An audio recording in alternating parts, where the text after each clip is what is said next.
Welcome friends, প্রত্যেকে স্বাগত আমাদের ইউটিউব চ্যানেলে। যে সমস্ত ভিউয়ার্সরা প্রথমবার চ্যানেলটি দেখছেন তারা অবশ্যই চ্যানেলটিকে সাবস্ক্রাইব করে দেবেন এবং চ্যানেলের পাশে থাকা বেল আইকনটি প্রেস করবেন, যাতে এই ধরনের খবরাখবর সবচেয়ে আগে সবচেয়ে দ্রুত আপনাদের কাছে পৌঁছে যায়। তো আজকে মূলত আমরা দুটো বিষয় নিয়ে আলোচনা করতে চলেছি। একটা হচ্ছে 32,000 প্রাথমিকের যে চাকরি বাতিল মামলা, যে মামলায় মহামান্য জাস্টিস গাঙ্গুলি তিনি 32,000 যে নন ট্রেন টিচার ছিল 2016 সালে যে রিক্রুটমেন্ট প্রসেস 42,949, তার মধ্যে 32,000 শিক্ষকের চাকরি টার্মিনেশন টেনে দেন। এই মর্মে যে অ্যাপটিউড টেস্ট হয়নি, ইন্টারভিউ হয়নি, দেন রিজার্ভেশন কিছু পয়েন্ট ছিল, দেন একাধিক কিছু পয়েন্ট। তো সেক্ষেত্রে সেই মামলা পরবর্তী ক্ষেত্রে ডিভিশন বেঞ্চে জাস্টিস সুব্রত তালুকদার স্যারের বেঞ্চে যায় এবং সেখান থেকে সেই মামলা পরবর্তী ক্ষেত্রে সুপ্রিম কোর্টে যায়। সুপ্রিম কোর্টে একটা অংশ স্যাটিসফাইড করা হয়, সেটা হচ্ছে ইন্টারভিউ অ্যাপটিউড টেস্টের প্রয়োজন নেই বলে স্যাটিসফাইড করা হয় এবং সেই মামলা পুনরায়, যেহেতু রেসপন্ডেন্ট যারা পার্টি ছিল তাদেরকে সে অর্থে শোনা হয়নি, তার জন্য সেই মামলা কিন্তু আবার মহামান্য হাইকোর্টের ডিভিশন বেঞ্চে আসে এবং সেক্ষেত্রে একটি অর্ডারে তাৎপর্যপূর্ণ মন্তব্য লেখা থাকে যে এই মামলা দ্রুত নিষ্পত্তি করতে হবে। কিন্তু তারপরেও বেশ খানিকটা সময় চলে গেছে, সেই মামলা কিন্তু আর কিছুতেই মহামান্য ডিভিশন বেঞ্চে, মহামান্য হাইকোর্টের ডিভিশন বেঞ্চে কিন্তু উঠছে না। এখন এক্ষেত্রে হাইকোর্টে, সুপ্রিম কোর্টের এই অর্ডার থাকা সত্ত্বেও কেন মামলা লিস্টে আসছে না?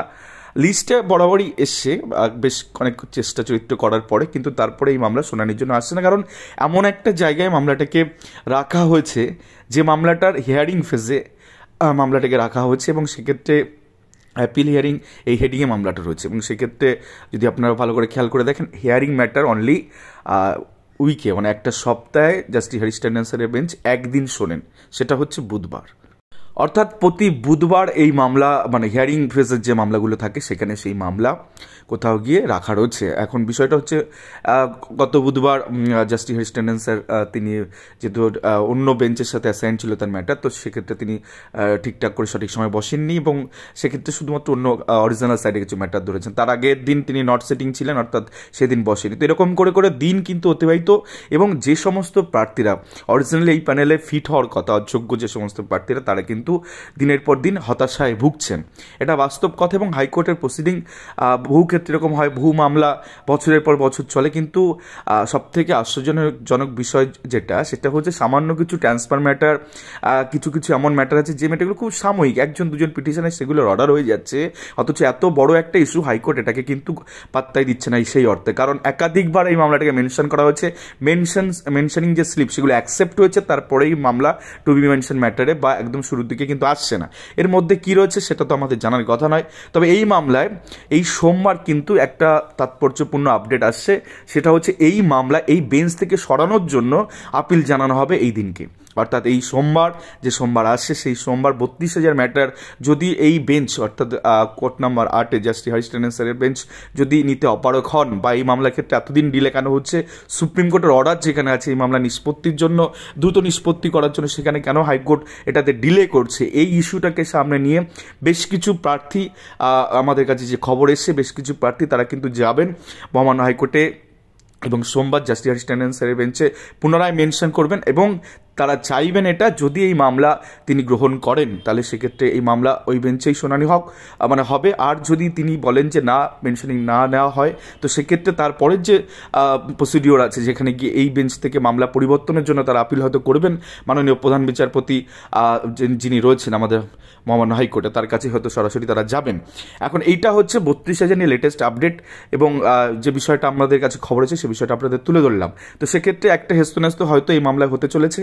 এর পাশাপাশি সুপ্রিম কোর্টে কিন্তু যে 26,000 চাকরি বাতিল মামলা, আপনারা প্রত্যেকেই জানেন যে জাস্টিস দেবাংশু বসাকের division bench entire recruitment process, যেটা 2016 সালে হয়েছিল, সেখানে 9, 10, 11, 12, গ্রুপ সি, গ্রুপ ডি প্রায় 26,000 শিক্ষক শিক্ষিকা এবং অশিক্ষক কর্মীদের কিন্তু টার্মিনেশন টেনেছেন এবং সেক্ষেত্রে নতুন করে ফ্রেশ টেন্ডার দিকে, অর্থাৎ একদম শুরু থেকে টেন্ডার অ্যাপ্লিকেশন, দেন সেগুলো স্ক্রুটিনি ভেরিফিকেশন, দেন লিখিত পরীক্ষা, দেন ইন্টারভিউ, দেন কাউন্সিলিং, দেন মেরিট লিস্ট প্রকাশ, দেন কাউন্সিলিং। তো এইভাবে কিন্তু গোটা বিষয়টা তিনি কিন্তু বলেছেন। এখন বিষয়টা হচ্ছে সুপ্রিম কোর্টের যে বর্তমান প্রধান বিচারপতি রয়েছেন তো সেক্ষেত্রে পরিষ্কার তিনি কিন্তু গতদিন আমাদের তিনি ধার্থহীন ভাষায় বলে দিয়েছেন যে এই মামলায় তিনি কিন্তু এন্টায়ার বিষয়গুলো কিন্তু মানে হিয়ারিং মোডে কিন্তু তিনি যাবেন না, অর্থাৎ সেই পর্বে শুনানি কিন্তু তিনি করাবেন না, অর্থাৎ বিস্তারিত শুনানি এই মামলা হবে না। জাস্ট দুটো পয়েন্টের উপর এইটা হবে। একটা হচ্ছে অযোগ্য ভুয়ো জালি দুর্নীতিবাজ শিক্ষক শিক্ষিকারা পয়সার বিনিময়ে ঘুরপথে যারা চাকরি পেয়েছেন তাদেরকে টার্মিনেশন মানে তাদেরকে হাতে সার্টিফিকেট তুলে দিয়ে বাকিদের বাঁচানো যায় কিনা, নাকি এন্টার ইনস্টিটিউশনাল ফ্রড হিসেবে এটাকে গণ্য করে এন্টার 26,000 চাকরি বাতিলের কথা তিনি বলবেন। এবং আমরা জানি অ্যাপেক্স কোর্টের এই সিদ্ধান্তই কিন্তু শিরোধার্য হবে। এরপরে হয়তো বা একটা ছোট্ট জায়গা থাকে রিভিউ অ্যাপ্লিকেশনের, যদি রাজ্য সরকারের বিপক্ষে এটা যায় তো সেক্ষেত্রে রিভিউ অ্যাপ্লিকেশনে 99.99% কিন্তু বিষয়টা হচ্ছে আর ততটা পরিমাণ অ্যাকসেপ্ট হয় না। কিছু কিছু মামলার ক্ষেত্রেও কিন্তু বেশ কিছু মামলায় কিন্তু আর কিছুই হয় না রিভিউ অ্যাপ্লিকেশন। তো এসএসসির তরফ থেকে তারা রিভিউ অ্যাপ্লিকেশন ব্যাপারটা ভাবছে। স্কুল সার্ভিস কমিশন যারা এই অপদার্থতার সহিত এই জিনিসগুলো করেছে, একটা কনস্টিটিউশনাল বডি, একটা স্ট্যাটুটারি বডি এই হারে দুর্নীতি করেছে।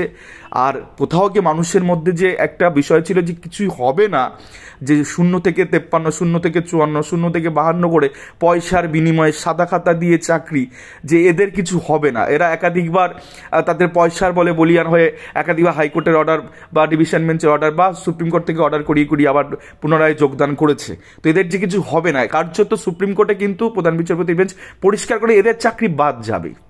এখন এই অযোগ্য ভুয়ো জালি দুর্নীতিবাজ শিক্ষকদের কুকর্মের জন্য বাকি যোগ্য শিক্ষকদের আদতে ভুগতে হবে কি হবে না সেটা পরিষ্কার হয়ে যাবে এই বৃহস্পতিবার।